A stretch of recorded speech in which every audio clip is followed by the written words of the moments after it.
When the U.S. housing bubble burst in 2007, sending the world into a recession, Ireland was one of the countries hit hardest. Biggest real estate bubble of any place in the world. Housing prices fell a staggering 56%. Defaults nationwide caused banks to go into crisis, and layoffs were rampant. The Irish economy shrank by almost 25%, and it was on the verge of total collapse. It managed to secure a bailout from the IMF for $67 billion, which helped things from totally falling apart. And yet in 2013, it was still struggling. But then, a very odd thing happened. Over the past decade, Ireland has gone from one of the poorest countries in the world to one of the richest. According to the International Monetary Fund, Ireland is currently the second richest country in the world. In the last 8 years, it has leapfrogged larger nations like the US and rich nation-states like Qatar. In 2021, it had a GDP per capita of $101,509. But based on everything we know about economics, that should not have happened. After the global housing crisis of 2007, Ireland was on the brink of collapse. But in the last few years, it's been growing at an unbelievably high rate that is only seen in developing countries.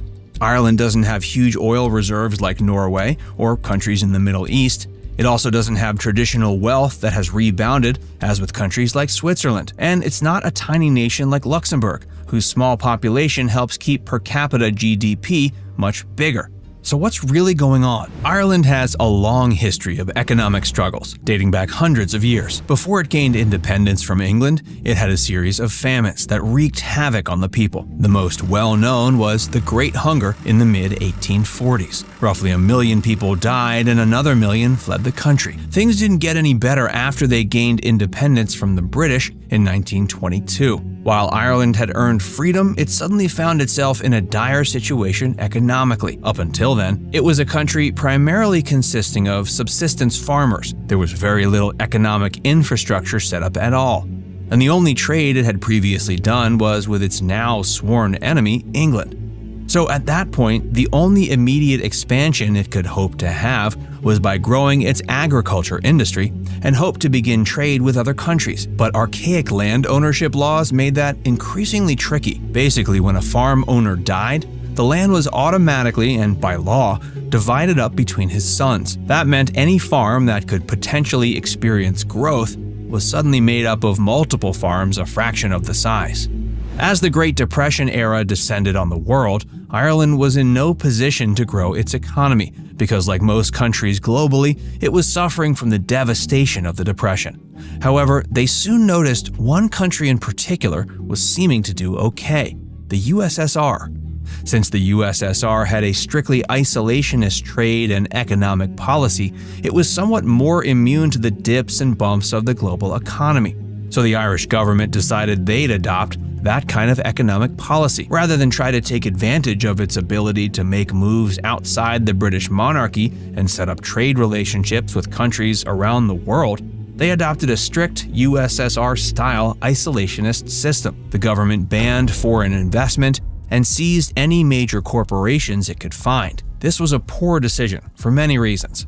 One, the USSR already had enough resources and was so big it could afford to be isolationist, especially in a time of depression. Ireland, on the other hand, wasn't set up for that kind of going it solo policy.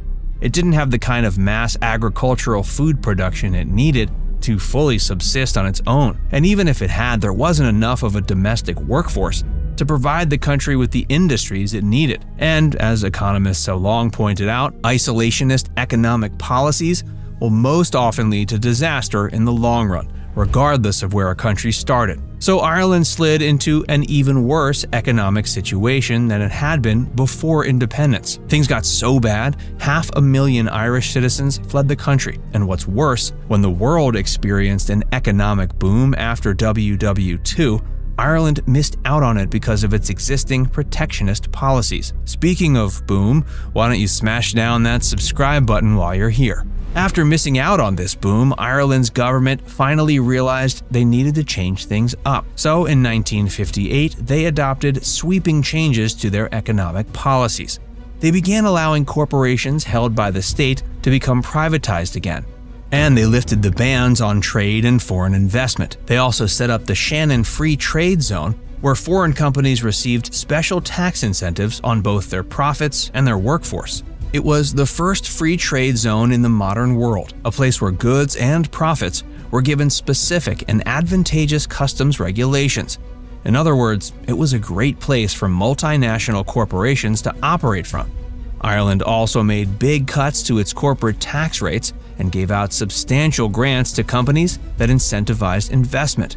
Huge multinational businesses like Intel and De Beers eventually took advantage of this policy, creating new industries in Ireland and helping turn things around. The Irish economy saw notable growth in these years for the first time ever. It also invested in education by passing the 1967 Free Education Scheme, helping education in the country grow in leaps and bounds. But sadly, this boom was short-lived. In the 1970s and 80s, they were hit with a perfect storm of factors. For starters, the government had overspent and was too leveraged. Then, with the two global oil crises, one in 1973 and one in 1979, Ireland was unequipped to absorb the economic repercussions. Plus, while it had slowly begun to branch out with international trade, it still relied too heavily on the economy of the UK. Add to all that some strikes by Irish banks and rising taxes on the middle class, and suddenly Ireland's economy tanked. The following year saw unemployment popping up over 20%, currency inflation, and public debt. To combat this, Ireland reached back into its own playbook and enacted similar policies like lowering tax rates for corporations and drastically reducing taxes on the Irish workforce to the ones they tried in 1958. They went a step further by removing the restrictions on firing Irish workers. Previously, Ireland had sought to keep Irish jobs by making it extremely difficult for foreign companies to fire local workers. But ultimately, this stifled foreign investment, so now companies could hire and fire much more freely. All of these moves worked in a big way. Ireland soon found itself in a second economic boom and became the third most business-friendly country globally. It had a dramatic leap, going from one of the poorest countries in the world to one of the richest in only a decade. This was enhanced when the EU was formed and Ireland became a member. It now had access to trade with all the other members, and the value of its exports, especially agricultural ones, suddenly shot up. And it was able to attract even more multinational corporations to invest. Companies from the US also began seeing the appeal of setting up shop in Ireland, in particular because its workforce was fairly well educated and English-speaking. That made it ideal for industries like tech, healthcare, and finance. These companies were also helped by not having to pay taxes in their home countries because technically the profit was made in Ireland. So they just kept their money in Irish banks, and that meant more and more money was circulating in the local economy. Sadly, this all took a drastic turn for the worse with the recession in 2008. The cost of living in Ireland skyrocketed, the economy tanked, and by 2013, it seemed as if the era of Irish prosperity was over. And yet, something rather bizarre happened starting in 2015. That year, the Irish economy grew at a rate that was double the growth of any other country in the world. This didn't make sense, and investigations commenced. It turned out huge companies like Apple had sent a ton of money to their Irish subsidiaries because of the tax benefits they'd get. So this money wasn't really a part of the Irish economy, it was merely there on paper. Ireland was the biggest tax haven on the planet, so corporations were using it as a big bank and avoiding domestic taxes on their large profits. They were using somewhat shady trade and tax policies to encourage investment, and even when they were forced to change those, there weren't really any penalties or ramifications. And in fact, it's helped their economy keep growing. So Ireland basically got incredibly lucky, and it's now on pace to potentially be the richest country in the world. With the economic misery Ireland has had over the centuries, it doesn't seem right to lean into the old luck of the Irish mantra.